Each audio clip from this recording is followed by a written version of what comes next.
Hey guys, this is the part 3. I'm gonna show you how to connect your um, push button to the Arduino. So I have the LED still blinking. There's nothing I didn't change. So I wanted to show you guys that once you disconnect the Arduino, everything stops.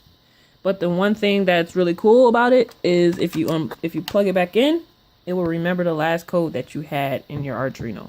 So that's really great that it's able to do that. So it can just start off right from the beginning. And lastly, your Arduino should come with a reset button already on there. So this little button right here. So if you hold it, it will stop the program. And if you let it go, it'll indicate that it started over. And you basically resetted your program. So that's kind of cool.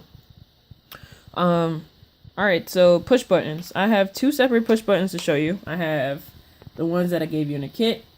And if you also wanted to upgrade, these are the push buttons that I'm giving out. So this is simple. It's not that hard. So we want to disconnect the power from the Arduino.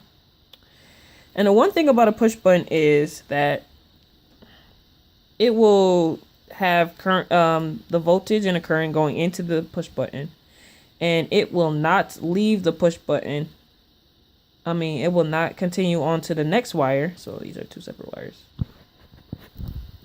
So it will not connect it. It will not continue to the next wire unless you connect them with pressing the button.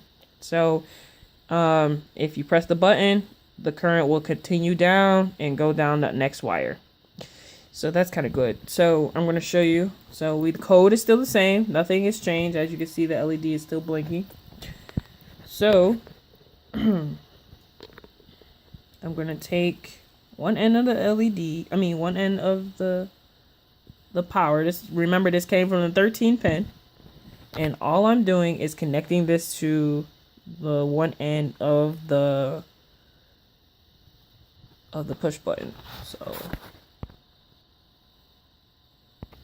alright, so right now it's connected. Alright, so the other end of the push button, you're gonna have to connect with a wire, an extension wire, because this is basically a female end, so we need a male end. So I connected a male to male end.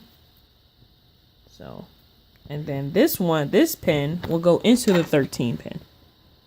So let's make sure that is correct. All right. So as you can see, the LED is not flashing because the button is not pressed to connect these 2 wires together to make sure that the current continues to the LED. So if I press hold on to this button, it will do the code that we had previously, which is blink the LED. If I let go, it won't work. So this is how you can check to see if your push button is working correctly. You do a simple blink code and press the button and see if your code is working properly with you holding down the button. Later on in the classes, I'll show you how to code with just clicking on the button once, and it'll just do the code. If you click it on again, it will stop the code. So I can show you guys that later on in the class, which we're going to use later. So that's this push button. It's an upgrade because it's a little bigger than the small one that I gave you guys.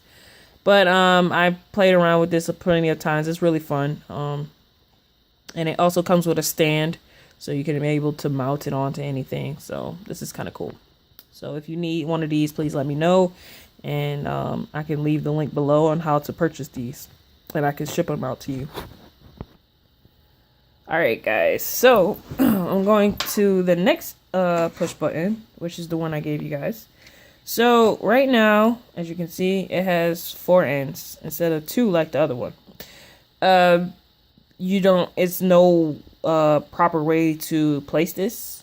It's checking to see if it's going to continue to these pins, but I recommend, you see how it's going straight up and down. I recommend going straight up and down with it. So turn it over and place it onto your board. Make sure that 2 ends are connected on the same row and the other 2 ends are connected on the same row.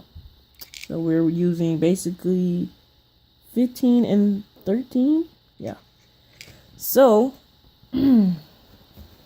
with this, you take the 13 pin, as you can see, you place it on one end, one row, and then you take the LED pin and you place it on the other row.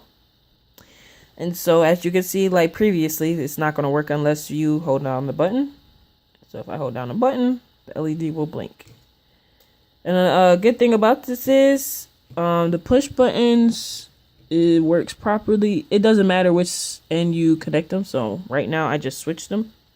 So they're just checking to see if there is a direct connection.